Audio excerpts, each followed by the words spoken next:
إن الحمد لله وحده الصلاة والسلام على من لا نبي بعده وبعد اللهم صل على محمد وعلى آل محمد كما صليت على إبراهيم وعلى آل إبراهيم إنك حميد مجيد اللهم بارك على محمد وعلى آل محمد كما باركت على إبراهيم وعلى آل إبراهيم إنك حميد مجيد رب اشرح لي صدري ويسر لي أمري واحلل عقدة من لساني يفقه قولي سبحانك لا علم لنا إلا ما علمتنا إنك أنت العليم الحكيم.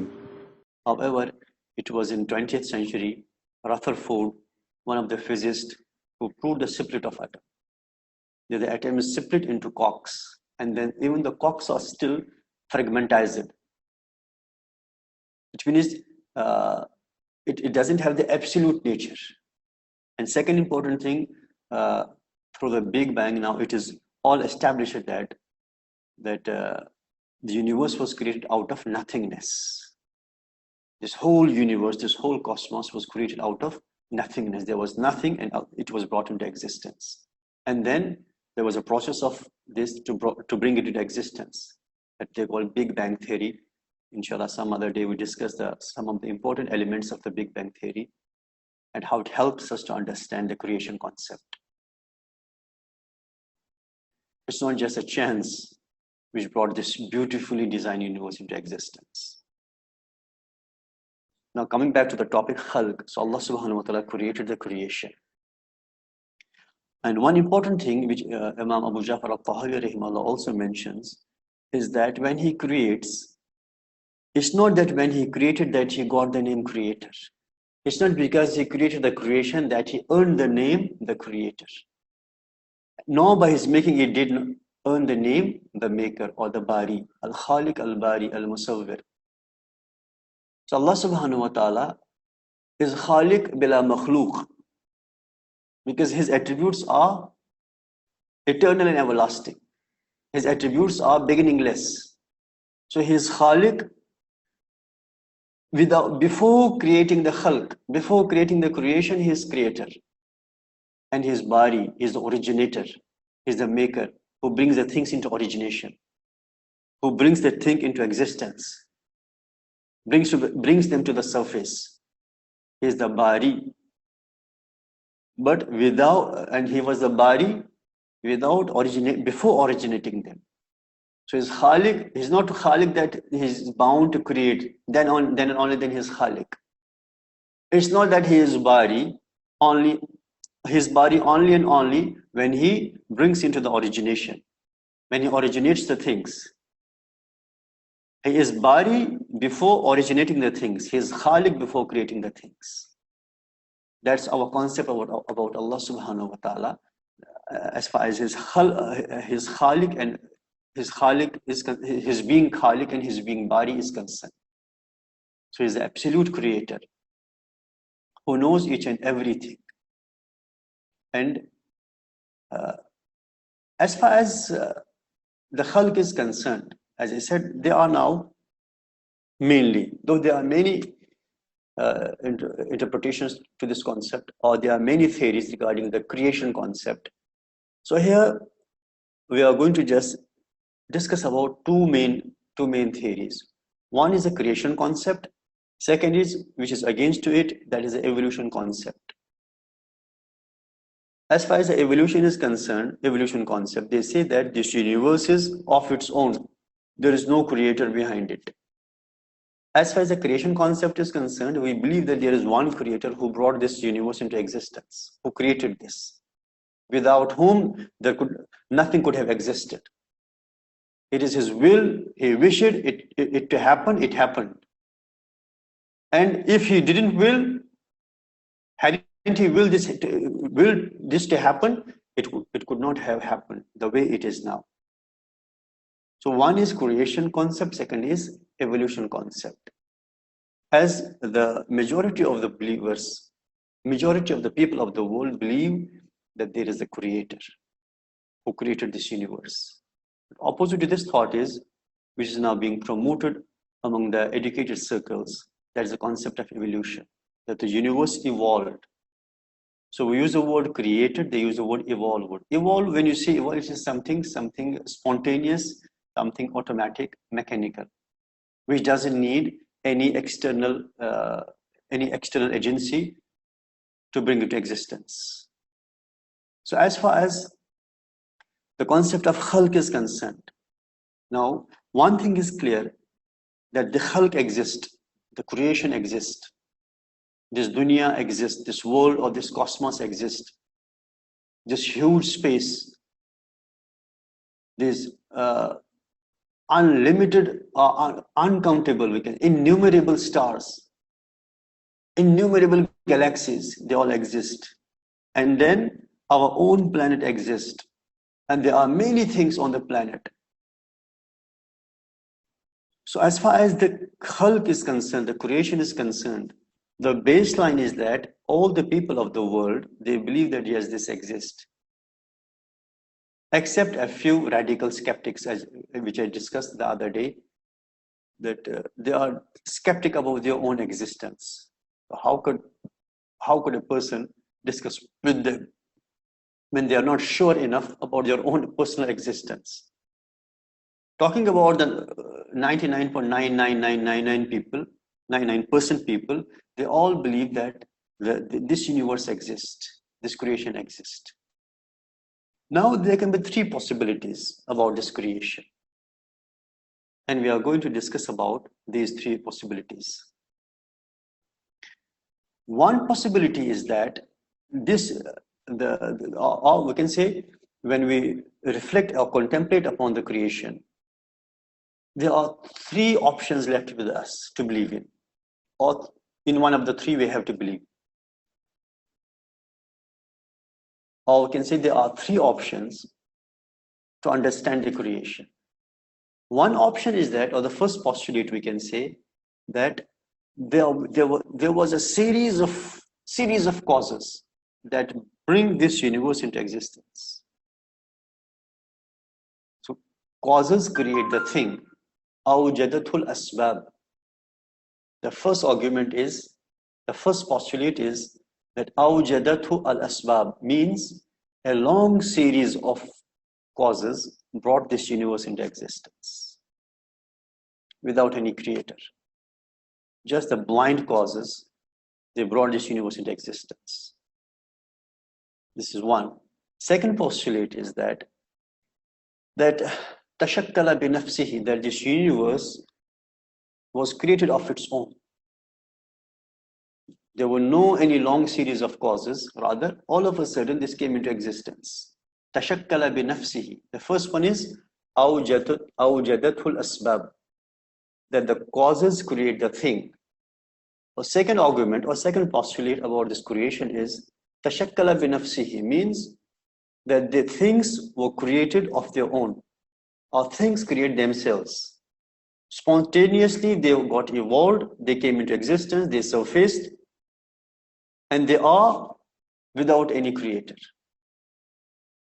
And the third postulate is nature creates things. اقتضته الطبيعة. So three options or three postulates are there. The first one, أوجدته الأسباب, that causes create this thing, this universe. Second, تشكل بنفسه, means that things were created of their own. So there's a difference between the first and the second postulate. The first one is there's a series of causes which helped this creation to come into being. But the second postulate is that no, it is of their own. There were no any series of causes which brought this universe into existence, which brought the things into existence. Rather, it is of its own spontaneously. They surfaced, they floated on the surface of this cosmos. And the third thing one is اقتضته الطبيعة. اقتضته الطبيعة means that the nature creates the things. The third opinion is that of the naturalists, we call it. So these naturalists, they have their own concepts, and we deal with these three postulates separately. So first postulate, which is أوجدته الأسباب.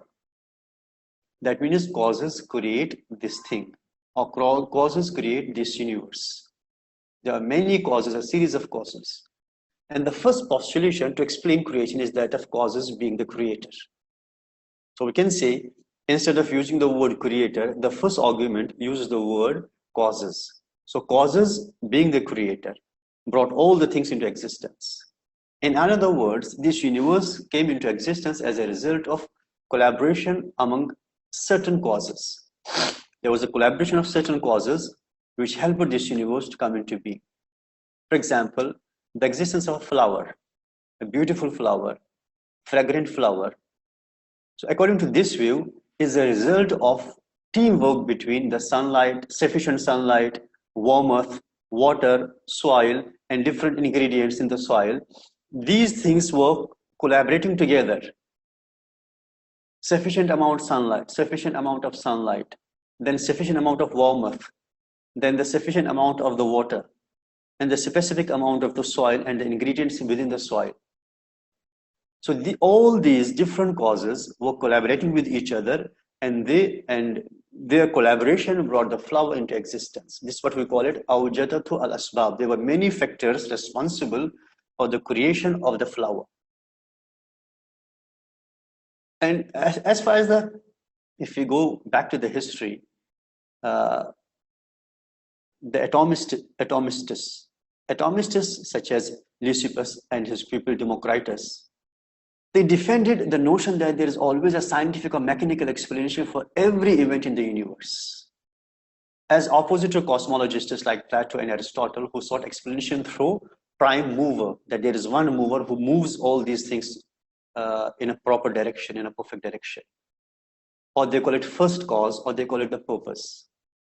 It is a first cause that gave birth to second cause, that gave birth to third cause. But there is essentially one first cause, or one first mover, or one first purpose that gave birth to another, a series of other causes. However, Democritus rejects the role of demiurge and insists that the nature is a result of pure chance. And this theory, that nature is a result of, is the outcome of pure chance, a series of chances, or series of causes. There is no one behind it. All these causes were collaborating together, working together, and these causes brought the universe into existence. And there are many flaws. This is the first postulate. This can be the first possibility about the creation, that there are a series of causes that brought this universe into existence. And there are many flaws with this argument. It is full of flaws. And we try to just understand the flaws of this first postulate. And when we just focus upon this first postulate, there are three impossibilities. Three impossibilities of this first postulate.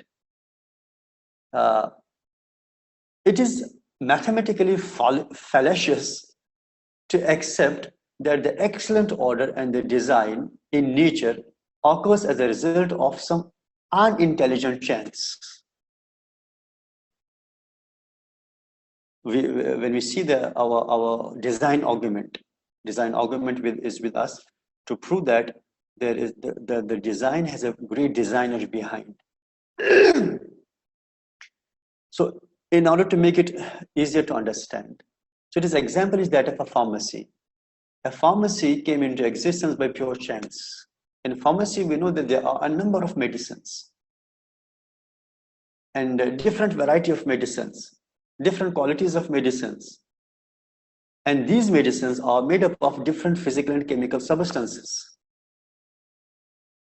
According to this theory, according to this postulate, awjadatul al-asbab, there was a series of chances that brought this universe or the things into existence. So we can say that its example is like that of a pharmacy, which is full of medicines. And these medicines are having different varieties. One is for ophthalmological treatment, others for cardiological treatment. Then the other series of medicine is for the for any other branch of medicine. Like we have the ophthalmology, we have cardiology, we have orthopedics, and we have dermatology. There are different branches of the medical science. So the pharmacy contains the medicine for all sorts of these disciplines of the knowledge, or these diseases. And can we buy this argument that if anybody says that actually there was a lab, pharmacy lab, and all the physical and chemical substances of which the medicines are made up of, all these substances were scattered there. They were mixed up. And then there was a series of chances that in the first instance, that there was a stratification of these chemical and physical substances. And the similar substances were put together through a series of chances. For example, pantoprazole, it was all mixed up with other chemical substances. But there was a long drawn out process and a chain of causes which just took it out. Pantoprazole was slowly, after a series of causes, just took outside, and then it got gathered at one place. Likewise, ranitidine or diclofenac, or there are many other compositions. So all these medicines which were mixed up, they were taken slowly after a series of causes. They were taken slowly, and they were stratified, they were segregated, and after that there was another series of chances. What was that? That one medicine, it required 2 mg from pantoprazole, 1 mg from ranitidine, 1 mg from this, from B, from C, from D, and there was this series. These chances were so intelligent, they were so careful and so shrewd that they picked up the required amount of the medicine, required amount of these chemicals, and they were brought together. And then it's not only the merger or assemblage of these chemicals. Then we required a sufficient amount of the temperature as well, and there was a specific amount of temperature we needed. And that was all of a sudden there was another series of chances which maintained the temperature. And then we also required the specific pressure for this, and there was another series of chances which maintained the pressure. And then we needed the blocks. Then there was another series of chances which helped to bring the blocks into existence. So how lame is this to accept? I don't think that any sensible person on the surface of the planet will accept this argument that the medicine was formed out of the long drawn out process of these unending, or we can say multiple causes which collaborated with each other. And they stratified the medicine, different medicines, different chemical substances. And then there was another long series of causes which helped the specific tablet to get the specific measure and amount of all the medicine, all the composition which were required for that particular field. Nobody will accept it, since all the medicines are the products of physical and chemical combinations of certain substances in certain proportions. So the atheist philosophy maintains the possibility of creation as a result of pure chance. Is a simple example. However, their claim, I fail to understand that at least there is some minimum level of logic. There's minimum level of logic whereat a person can easily understand the things. However, certain verses are understood in the proper context. In this proper context, Allah subhanahu wa ta'ala says, they have the eyes but they cannot see. لَهُمْ أَعْيُنْ لَا يُبْصِرُونَ بِهَا. They have the eyes but they cannot see the truth. A person is crying out that there is all darkness all over. All around there is darkness. Though there is a bright sun, but he is blind. His eyes are blinded. He cannot see the brightness. Same is the case with these people who say that the universe came into existence out of series of causes. أَوْجَدَتْهُ الْأَسْبَابِ. And you see, the argument they put forward, they say that they claim that there might have been billions of unsuccessful events until 1 billion happened and gave us a current result. That's what I said, that there was a savage dance of these medicines. Savage dance of the medicines, and then out of so billions of causes, billions of trials and errors, trial and error method. But after billions of the chances, one day the specific amount of the medicines, specific amount of pantoprazole, specific amount of ranitidine or whatever it is. I'm not a medical student nor a doctor, so I may just want to make you understand that how the medicines are put together. There are many chemical compositions in one single tablet, and that needs a proportion, exact proportion. There should be no increase or decrease, otherwise it will not be effective. Its efficacy will be lost if there is the proportion is not maintained. What they believe that there might have been billions of unsuccessful events until 1 billion happened and gave us the current result. They do not deny that it is extremely difficult to bring all the necessary conditions and elements together to create a certain product by chance. Yet they argue that it is still possible, and that is how life on earth came into existence. Even Richard Dawkins, he admits, because I said that, I always say this, I often repeat this statement, that it is very easy to say that there is no God, but it is deadly impossible to prove that there is no God. So Richard Dawkins, in his God Delusion, he mentions, for instance, he admits that it would have been very hard for the initial conditions to come into existence. It would have been very hard for the initial conditions which were responsible for the creation, which were responsible for this existence of the matter. So he maintained in his God Delusion that it would have been very hard for the initial conditions to come into existence. However, once life has started, evolution through natural selection takes charge and makes life on earth evolve into life as we know it now. So initially, but what's the main problem with the atheistic approach is that whenever they are supposed to face any difficulty, so they skip it. They don't give any attention to it. They don't give any weight to it, because it creates problems for their argument. The same is here case. The question here is, who brought these conditions together? Different conditions, required conditions, initial conditions, responsible for the creation of this universe. Is it the blind energy, unintelligent energy, or these unintelligent causes that helped to maintain the fabric of each and every single object, which has its own specific, we can say, the chemistry.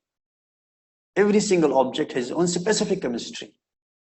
And when we analyze that chemistry or the composition of the elements, the way they have been put together, the proportion which was required in order to bring that particular object into existence, and the temperature and the pressure or the external conditions which were required for that particular thing to happen or to come into being, they're all dazzling and they're all baffling. No any sane person can accept such an argument. That is unintelligent, blind forces, and this is the blind series of causes help put this beautiful universe, not only one object, hundreds and thousands of objects, millions of objects, millions of species. Each and every species has its own specific design, has its own specific physiological characteristics, and its own specific chemistry and specific composition of different chemical substances, and then proportion of those chemical substances. That's why when we analyze, when we just focus on these things, it helps a person to increase his iman.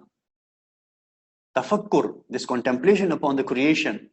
يَتَفَكَّرُونَ فِي خَلْقِ السَّمَاوَاتِ وَالْأَرْضِ. They reflect, they contemplate, they ponder over the creation of the heavens and the earth, upon their own selves. And it helps the believers to increase the faith in Allah subhanahu wa ta'ala. That this can never be the result of unending causes or the result of the series of causes. That is deadly impossible to accept. We cannot accept that argument. So this is the first flaw with the first postulate. So we are discussing that there are three impossibilities. There are three impossibilities in the first postulate. What is first postulate? أوجدته الأسباب. That the universe has been created by the series of causes. That the causes created the universe. So here we can simply say, we can just put forward in a simple way that in place of created, they use the word causes. So cause is the creator of this universe, or a series of causes are responsible for the creation of this universe. This is and we have discussed the flaw that is deadly impossible. And I put forward the example of the pharmacy. That we have the pharmacy full of medicines and full of different sorts of medicines with different varieties and different proportions of the chemical substances put together under certain physical conditions, under certain external conditions which are required to just bring them into existence, to make them. So this is what, and